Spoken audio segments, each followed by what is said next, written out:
家條傳統嘅觀念吼，長過時咧，真緊啊，本人無法好講。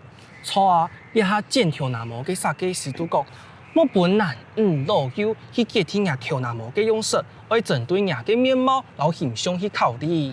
錯啊！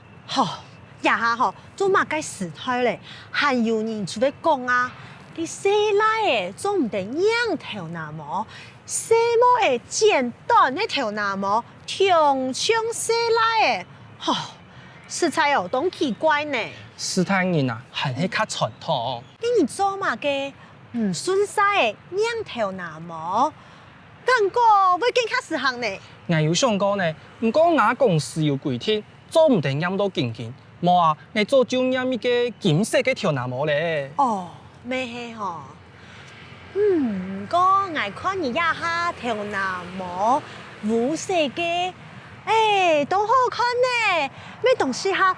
你皮膚嘅色目哦。我有想過下一擺試看下油頭嘅樣式，不過我見試到油頭整理起來，親像比細毛嘅搭條拿毛還較麻煩咧。我看吼。記得啊，油頭嘅細奶嘅吼，裝嘅條拿毛，我都感覺冬天呢。係啊，故所禮拜，我就老設計師講，簡單好整理，強強利利就好。那麼啊，我正經東南時，當你就是啲幾片裝條拿毛，要用半點鐘按久。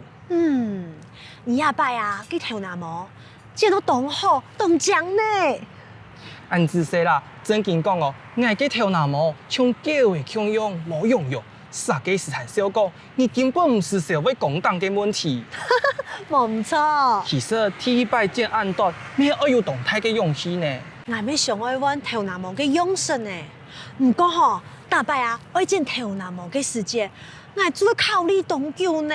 我當講哦，愛剪都冇好看。我哋剪條拿毛，正經有一些嚟像心情轉換嘅感覺。上司啊，就會想改變一下，咩冇聽錯乜嘅理由啊？真緊呢，你條拿毛嘅長短哦，會影響心情哦。唔過啊，那係變一個新嘅條拿毛嘅樣式，就像啊重新開始享用。係啊，那麼下一擺，你咩去挨去嘅間剃頭店？設計師會留你大嘴骨，咩都有經驗。真緊哦，佢做得吃看啊！我呀咩當上愛啊，留個細妹愛留長條拿毛嘅觀念，冇錯。冇錯，你哋剪條拿毛開始，愛剪出一個中意嘅樣式。好，嘅你就強下留個老古董嘅傳統觀念，冇錯。佢下一擺就強下來去，本條拿毛太過去。嘅你都去哪位剪條拿毛？